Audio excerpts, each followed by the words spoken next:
Good morning student. आज आपण BA भाग 2 मधल्या आधुनिक महाराष्ट्राचा इतिहास याच्यातील महाराष्ट्रातील सशस्त्र लढे हा घटक पाहणार आहे. तर या टॉपिकमध्ये आपल्याला वासुदेव बळवंत फडके आणि चापेकर बंधूंना जे काही काम केलेलं आहे महाराष्ट्रामध्ये ब्रिटिशांच्या विरोधामध्ये, हा वैयक्तिक क्रांतिकारक गटात मोडणारा घटक आहे. आणि जे मोठ्या संघटना स्थापन करून जो केलेला उठाव आणि बंड असतील किंवा क्रांतिकारक संघटना असतील त्याचाही आढावा आपण याच्यामध्ये घेणार आहोत.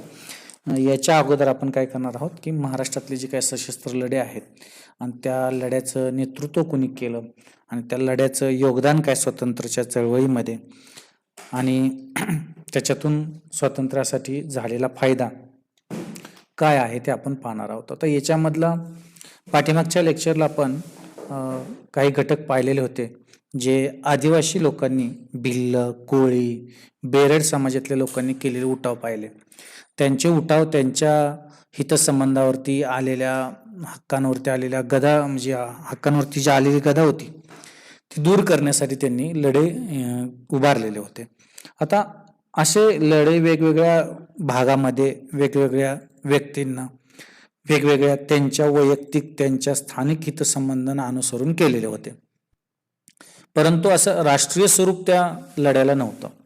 हाही आपण जो लढा पाहतोय तो अगदी महाराष्ट्रातला पुणे किंवा सातारा अशा भागांमध्ये जे काही लढे झाले, उठाव झाले आणि त्याचं नेतृत्व कसं झालं आणि त्याचा स्वतंत्र चळवळीवरती काय परिणाम झाला आणि मग ब्रिटिशांनी त्यांच्या विरोधामध्ये काय भूमिका घेतली आणि हे उठाव बंड कसे दडपून टाकले याचा आढावा आपण याच्यामध्ये घेणार आहोत.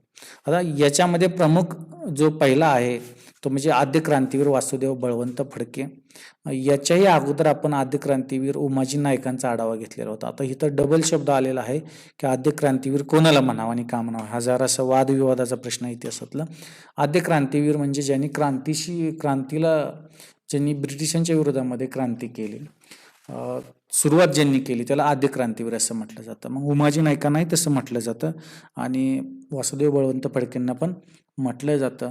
याच्यामधला फरक एकच आहे की काही उठाव लोक किंवा जनस्वरूप दिलेलं दिसून येतं, लोकांना त्याच्यामध्ये सहभागी करून घेतलेलं दिसून येतं. या दोघांचाही उद्देश तेच होते.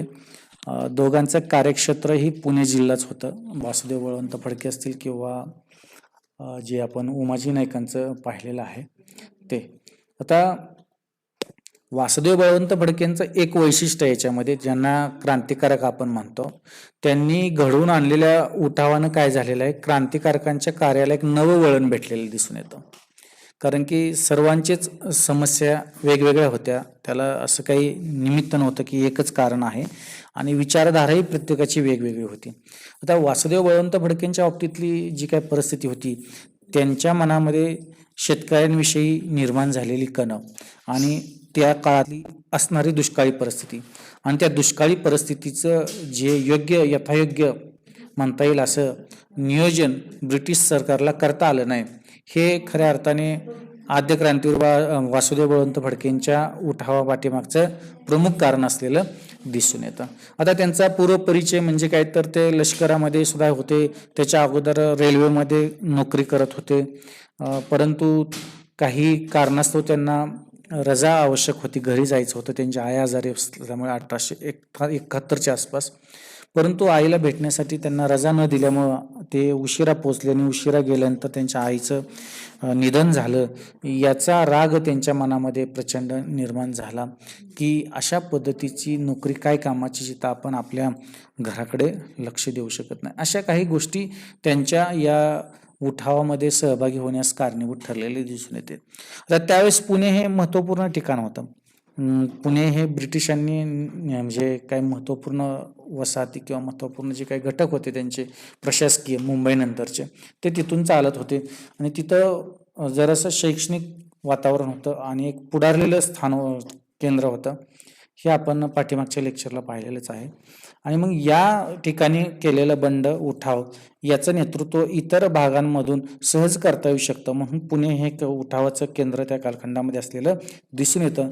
मग वासुदेव बळवंत फडकेनंतर चापेकर बंधूंना पुण्यामध्येच कशा पद्धतीनं रँड आणि आयर्सची हत्या केली तोही घटक आपण या ठिकाणी पाहणार आहोत.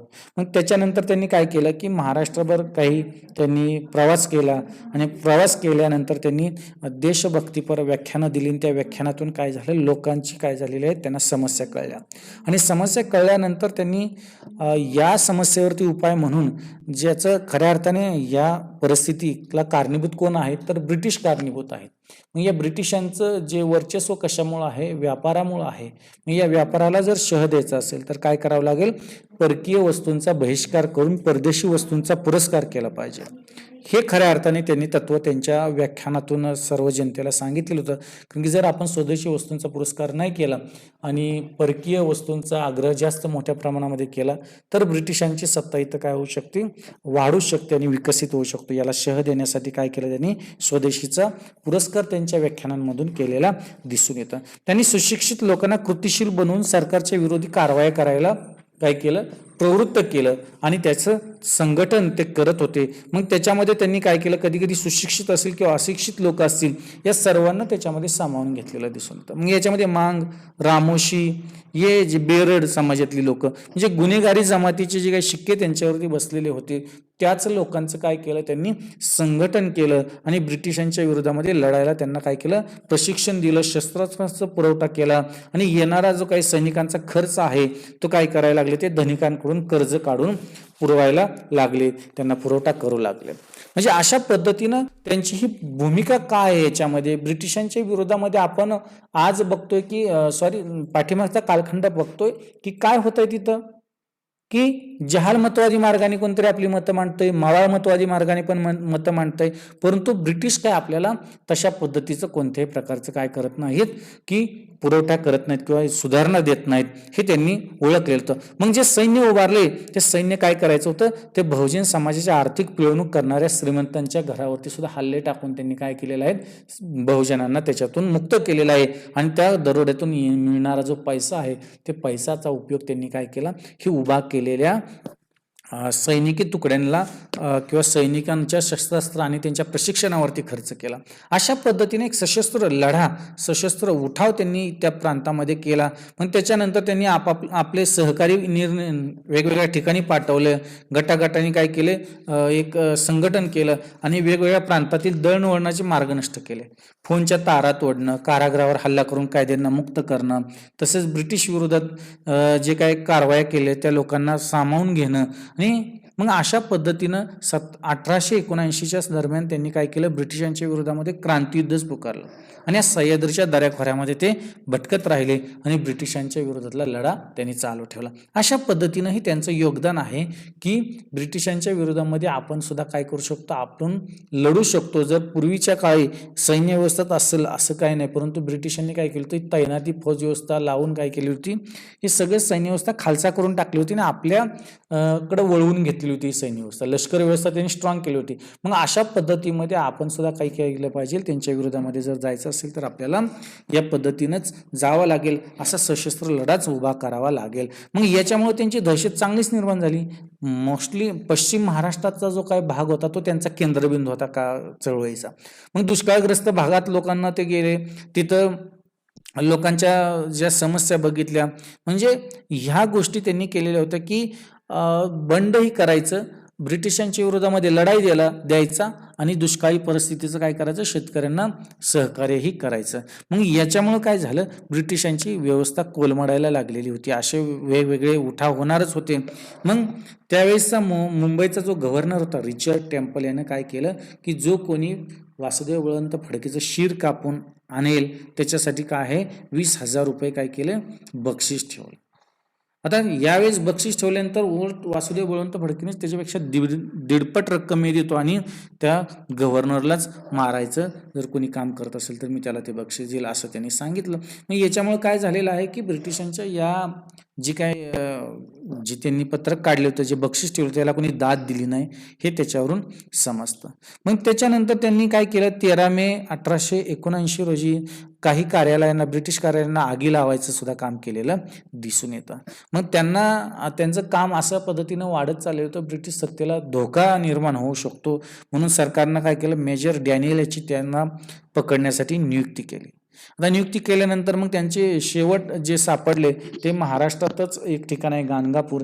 या गाणगापूर या ठिकाणी काय होते, ते तापाने फणफणलेल्या अवस्थेमध्ये झोपलेले असताना त्यांच्यावरती काय झालं, त्यांच्यावरती आक्रमण करून त्यांना ते अटक करण्यात आली आणि अटक करून त्यांना काय केलं की त्यांच्यावरती खटला दाखल केला आणि खटला दाखल केल्यानंतर त्यांचे सहकारी गोपाळ साठे यांना सुद्धा पकडण्यात आलं आणि त्यांच्यावरती राजद्रोहाचा खटला भरण्यात आला. मग राजद्रोहाचा खटला पुढे पुण्याचे जे सार्वजनिक काका म्हणून ओळखले जातात यांनी त्यांचं वकीलपत्र स्वीकारलं.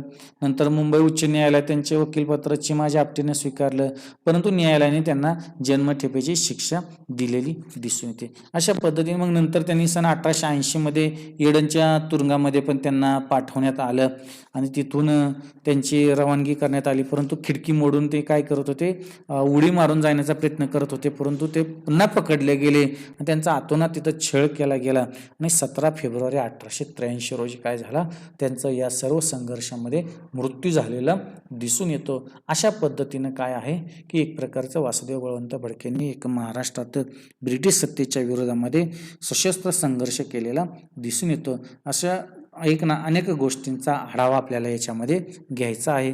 आपल्याला आद्य क्रांतीवीर वासुदेव बळवंत फडके यांचं पूर्वपरिचय आपण दिला की त्यांचा जन्म कुठे झाला, तर कुलाबा जिल्ह्यातील शिरडोन या ठिकाणी 4 नोव्हेंबर 1845 रोजी झाला. त्यांच्या वडिलांचं नाव बळवंत आणि सरस्वती होतं. आता आपल्याला काही या फार छोट्या छोट्या गोष्टी विचारल्या जातील, जन्म किंवा त्यांचे वडील, आई. आता हे इतिहास आपल्याला हा जो घटक आहे तो ब्रिटिशांच्या विरोधामध्ये महाराष्ट्रामध्ये लढायला सुरुवात कशी झाली आणि लढ्याचं नेतृत्व कसं केलं सशस्त्र लढ्याचं, हे आपण त्याच्यामध्ये पाहतो. हेच करत असताना मवाळ मतवादी मार्गाने सुद्धा लढा चालूच होता. अर्ज विनंत्यांच्या मार्गाने सुद्धा काय करत होते, लोक आपल्या मागण्या ब्रिटिशांपुढे मांडत होते, परंतु त्या अमान्य होत होत्या. काही प्रमाणामध्ये यश त्याला मिळत होतं, परंतु या सर्व गोष्टींचा विचार करता वासुदेव बळवंत फडकेंचं जे काम आहे ते देशाविषयी निष्ठा जागृत करण्याचं काम मोठं निर्माण झालं. म्हणजे देशाविषयी निष्ठा असून कामाची नाही, तर देशासाठी बलिदान देण्याचं जे त्यांनी उदाहरण जनतेपुढं, लोकांपुढं दिलेलं दिसून येतं. म्हणजे याच्यामध्ये त्यांच्या मनावरती बऱ्याच लोकांचा प्रभाव झालेला होता. म्हणजे जे काय क्रांतिकारक असतात ते काय करत असतात, आपली विचारधारा राबवण्यासाठी संघटन करून काय करत असतात, ब्रिटिशांच्या विरोधामध्ये कारवाया करत असतात किंवा ब्रिटिशांची सत्ता उखडून टाकण्यासाठी प्रयत्न करत असतात. भलेही ती सत्ता उखडून नष्ट होत नसेल, परंतु यातून प्रेरणा होऊन काय होत असतं, एक देशभक्ती निर्माण होत असती आणि ब्रिटिशांच्या विरोधामध्ये काय होत असतं, जनमत तयार होत असतं.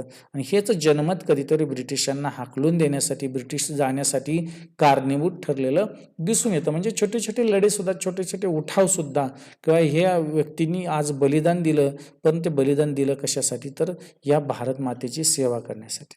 या भारत मातेला जी कैद करून ठेवलेलं आहे ब्रिटिशांनी, त्यांच्या जोखडात अडकून ठेवलेलं आहे, हे जोखड जुगारून देणं खऱ्या अर्थाने काय आहे, या क्रांतिकारकांनी सुरुवात केलेली दिसून येते. मग हाच मार्ग नेताजी सुभाषचंद्र बोसपर्यंत सुद्धा चालत आलेला दिसून येतो आपल्याला. म्हणजे इथपर्यंत जर काळाचा विचार केला तर आपल्याला समजून येतं की कशा पद्धतीनं हा लढा यशस्वी झालेला दिसून येतो. मग अगदी महाराष्ट्र असेल, बंगाल असेल, पंजाब असेल, अशा वेगवेगळ्या विविध ठिकाणातून काय होत होते, असे उठाव होत होते. त्यामुळे ब्रिटिश जेरीस यायचे. ब्रिटिशांना सुद्धा एक प्रकारची भीती निर्माण होत होती की हे भारतीय लोक सुद्धा काय करायला लागलेत, इतर देशांप्रमाणेच आपल्यावरती सशस्त्र लढे उभे करायला लागलेत. फार दिवस आपलं इथं बसणार नाही. आपल्याला आज न उद्या काय करावं लागणार आहे, जावं लागणार आहे. आणि मावळमतवादी लोक आर्थिक व्यवस्थेचा काय करत होते, हिशेब विचारायचे, अर्थव्यवस्थेबाबतची मतमतांतरं मांडायची आणि ब्रिटिशांना जाब विचारायचे.